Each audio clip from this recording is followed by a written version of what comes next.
Imagine this. You're tied down between two wooden boats, your arms, legs, and head are exposed. Then they cover your body with milk and honey, not as a kindness, but to summon swarms of flies. Soon the buzzing begins. Flies crawl over your skin, into your eyes, your mouth, your wounds. You are alive, and you will stay alive for days, maybe even weeks. This was no nightmare. It was real, and it had a name: Scaphism. A forgotten torture so cruel, even history shuddered. And turn the page in this video, we'll uncover the dark truth behind Scaphism, who created it, why it existed, and whether it really happened. There are details here that even most historians miss, so stay with us till the end. You won't believe how deep this horror goes. Welcome to history. Screen subscribe now and step into the past like never before. Scaphism. The word itself sounds strange, but what it describes is even more disturbing. Scaphism was an ancient method of torture and execution. It was designed not just to kill, but to make death slow, painful, and unbearable. The process was carefully planned to keep the victim alive for as long as possible. Suffering wasn't a side effect. It was the entire goal. The setup was simple but terrifying. The victim was placed inside two wooden boats or hollowed out logs, one half beneath their body, the other placed on top. Their arms, legs, and head were left sticking out. They couldn't move. They couldn't escape. Next came the honey. It was smeared all over their exposed skin. Then milk was poured into their mouth. More milk, more honey, until the stomach began to turn as their body produced waste. Flies arrived. Then came ants, beetles, worms, and more. The victim was left under the sun. Day after day, their skin swelled. There, flesh rotted. Insects lay eggs, larvae hatched, and still they remain alive. This method is said to have come from ancient Persia. Some believe it was used during the reign of King Artaxerxes II. The punishment was often reserved for traitors or enemies of the king. But here's where things get uncertain. Much of what we know comes from ancient Greek sources, especially the historian Plutarch. He claimed to be quoting another writer, Ctesias, who had been in the Persian court. Some scholars today question if Scaphism was ever real. Could it have been a myth, a story meant to paint the Persians as cruel? Or was it a brutal truth buried by time there? There's no clear answer yet, only the haunting details that remain. The execution didn't begin with violence. There were no swords, no quick end. It started with quiet preparation, a methodical setup that turned the body into a prison of pain. Victim was first brought to a flat wooden structure, usually a hollowed out log or boat. They were laid down on their back, naked, with their arms and legs stretched outward. Then a second boat or log was placed on top. The head, hands, and feet were left sticking out. Everything else was sealed inside. Couldn't stand. They couldn't sit. They couldn't move an inch. At first, it might have felt like a strange cage, uncomfortable, but not deadly. But that illusion didn't last long.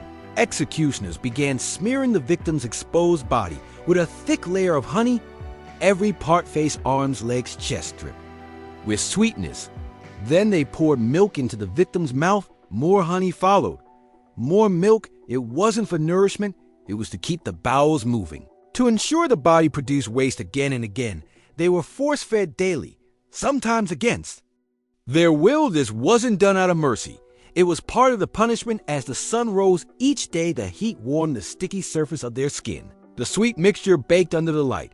And then came the flies, first just a few, then swarms. They landed on the honey, then on the eyes, inside the nose, around the lips. Eventually, they found a way seeping from the bottom of the wooden frame.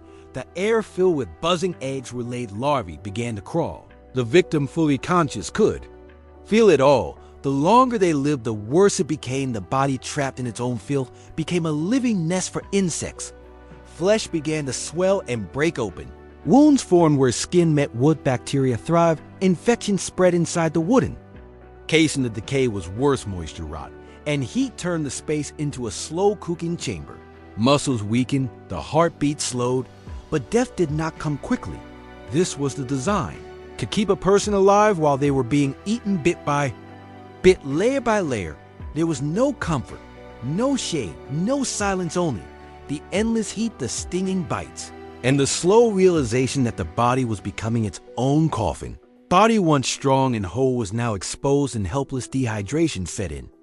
Quickly, under the harsh sun, sweat poured out, but there was no water. Only the thick milk forced into the stomach. It didn't help, it made things worse. The victim began to feel lightheaded, their lips cracked, their tongues swelled, breathing became harder with each passing hour. The skin coated in honey burned under the sun. Insects covered it completely. They crawled over the face, into the eyes, nose, and ears. Every movement brought sharp pain, and yet there was nowhere to go, no way to wipe, scratch, or scream for help inside the wooden casing. It was even worse. Trapped in the heat, the lower body began to rot. The stomach filled with milk released more waste, and that waste soaked the wood beneath. Flies laid their eggs in the filth. Soon maggots hatched. They burrowed into open sores. Some reached deeper through the flesh. Others traveled through natural openings. Infection came fast. The skin swelled, blisters formed. The color of the body turned dark, then black in places. The smell grew unbearable.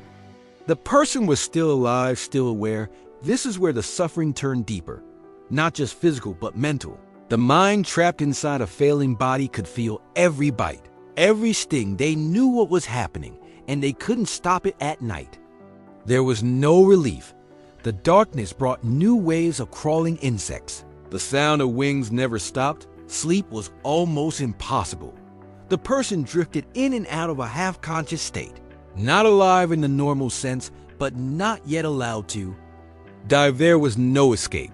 No one came to rescue them, and no mercy was offered. Their body, once their own, had become a feast, a living meal for 1,000 tiny mouths. Each moment stretched longer than the last. The pain never paused. The end was certain. But it refused to come quickly. The story of Scaphism comes to us through ancient texts. The most detailed description appears in the writings of Plutarch, a Greek historian. But Plutarch himself was not an eyewitness. He claimed to be quoting Ctesias, a Greek physician who lived in the Persian court during the 5th century BCE. Ctesias wrote many strange and vivid tales about Persia. Some of his stories involved fantastic creatures and unbelievable events. Because of this, many scholars today view his work with caution. It's hard to separate what he truly saw from what he may have invented or exaggerated. No physical evidence of Scaphism has ever been found. No tools, no records, no remains. This raises questions. Was it a real method of execution, or a dramatic legend created to shock and disturb? There are similar stories in Greek history. One example is Scaphism, a punishment where criminals were tied to a wooden post, smeared with honey, and left in the sun. Insects were meant to attack their exposed skin. It shares features with Scaphism, though it's less extreme and more widely documented. It suggests that tortures involving insects and exposure were known in the ancient world. Even if Scaphism was a rare or symbolic tale, some historians argue that the story of Scaphism was a way for Greek writers to portray the Persians as barbaric. They may have wanted to show their enemies as cruel and inhuman. Others believe it may have been based on a real form of punishment, later exaggerated through storytelling. The details are too specific, too cruel, and too consistent to be pure fiction. Scaphism sits in a strange space between history and myth. Its horror feels real, but its truth remains uncertain. To understand a punishment like Scaphism, we have to understand the world it came from in ancient times. Justice wasn't only about guilt or innocence. It was about control, fear, and power. Rulers did not have cameras, police forces, or modern courts. They ruled through reputation and fear. To keep order, they needed examples, strong ones. Punishments had to send a clear message.